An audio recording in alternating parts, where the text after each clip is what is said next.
बिस्मिल्लाहिर्रहमानिर्रहीम अस्सलाम वालेकुम। हैप्पी किसान पाकिस्तान ते खुश आमदीद। लो जी दोस्तों, मंडी के रेटा के हवाले नाल वीडियो लैके तुहाडी खिदमत च हाज़र हाँ जी। अज मैं अपने दोस्तों को आरफ वाला गला मंडी और साहिवाल गला मंडी के जोड़े ताज़ा रेट ने वो उन्हों की खिदमत च पेश कराँगा। और मकई के हवाले नाल ਜਿਹੜੇ मकई के जिमीदार ने उन्होंने वास्ते एक छोटी जी खुशखबरी है जी।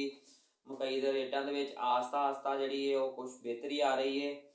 मैं दसंबर के अपने दोस्तों को यह मशवरा दिता सी कि जोड़े दोस्त नवी मकई और पुरानी मकई को स्टाक करके बैठे ने वो इंतज़ार करन दिसंबर और जनवरी का। और इंशाल्लाह रेटा के बेहतरी आएगी और इंशाल्लाह ताला जिस तरह ही जनवरी खत्म होती है उम्मीद की जाती है कि रेटा के मजीद मकई के रेटा जी है ना बेहतरी वो आएगी। तो दोस्तों अज 23 जनवरी है जी। और सारे पहला मैं आरफ वाला गला मंडी के रेट जोड़े आ वो शेयर कराँगा। जे असी चावल के कायनात की गल करिए, कायनात का रेट जोड़ा है वो 5400 रुपये तो लाके 5600 रुपये तक मार्केट हैगी है जी। ज़्यादा माल जोड़ा 5500 रुपये तक सेल हो रहा है। और अगर 1509 की गल करिए जी, आरफ वाला गला मंडी के 1509 जोड़ा है वो 5000 तो लाके 5400 रुपये तक सेल हो रहा है। ज़्यादा माल जोड़ा है वो 5200 रुपये तक सेल हो रहा है। जे अल खालत की गल करिए, अल खालत के रेटा के भी कुछ बेहतरी है। 4600 रुपये तक जो अल खालत का बाजार है वह है।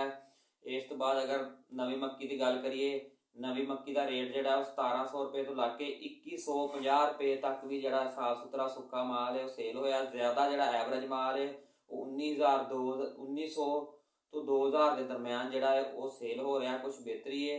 अगर मैं पुरानी मक्की की गल करा, पुरानी मक्की भी 1800 रुपये तो लाके 2100 रुपये तक जी वो सेल हो रही है। और अगर वंडा क्वालिटी की गल करा, वंडा क्वालिटी वाला माल भी जोड़ा है 1500-1600 रुपये हम सेल हो रहा है। इस तो बाद अगर बाजरे की गल करिए, बाजरे की मार्केट 2900 रुपये तक हैगी है जी। तिलों की मार्केट 19000 रुपये तक है जी। गंदम की मार्केट जी 4650-4700 रुपये तक हैगी आरफ वाला गला मंडी के। इस तो बाद अगर सरसों की गल करिए जी, सरसों 6500 रुपये तक मार्केट हैगी है जी। जिस तरह का माल उस तरह का रेट जी। लो जी, इस तो बाद हम तुहाडी खिदमत मैं साहिवाल गला मंडी के जोड़े ताज़ा रेट ने वो पेश कराँगा।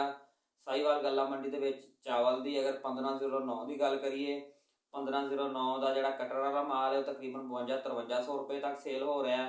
और हाथ वाला साफ सुथरा जोड़ा माल है वो 5500 रुपये तक मार्केट हैगी है जी साहिवाल गला मंडी के 1509 की।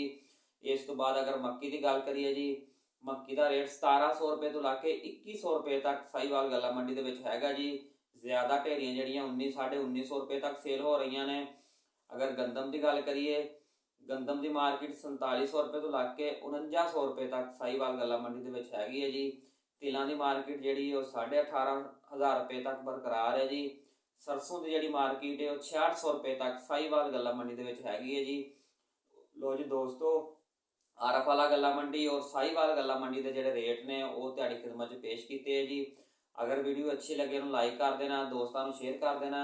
और मैं रिक्वेस्ट कराँगा जोड़े दोस्तों ने हजे तक हैप्पी किसान पाकिस्तान सबसक्राइब नहीं किया वो हैप्पी किसान पाकिस्तान सबसक्राइब कर लो, बैल आइकन दबा लो ताकि मुख्तलिफ फसलों के रेटा के हवाले नाल और मुख्तलिफ फसलों के मसले मसाइल के हवाले नाल और खसूसन मकई के हवाले नाल वीडियोज़ जड़ियाँ हैप्पी किसान पाकिस्तान से अपलोड होंदियां ने, तुहानूं बर वक्त देखने को मिलदियां रहन। अल्लाह हाफिज़।